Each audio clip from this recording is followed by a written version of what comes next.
Hi guys, in this video I'll show you how to stake Solana on Robinhood. Now, so staking, just open your Robinhood application, and once you open your Robinhood application, make sure to go to this kind of crypto section. Once you click here, you'll be like seeing this kind of crypto and all the coins. So from here, just scroll down and find the coin called Solana.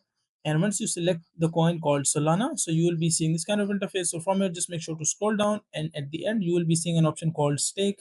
And once you go into this section called staking, make sure to click just go to this section called get started and click on the SOL 5% APY or whatever your tax return is. Make sure to click on this, and once you click here, you will be like seeing this kind of interface, staked SOL, or you if you have not already staked. So you'll be seeing an option called stake. So just click on this option called stake, and once you click here, you will be asked to enter the amount in form of Ethereum, like how much do you want to stake. So make sure to enter the amount, either it is 0.123 or whatever your amount is. Make sure to select the amount and go through this information as well, like estimated APY, estimated processing time, payout schedule, estimated first payout date as well.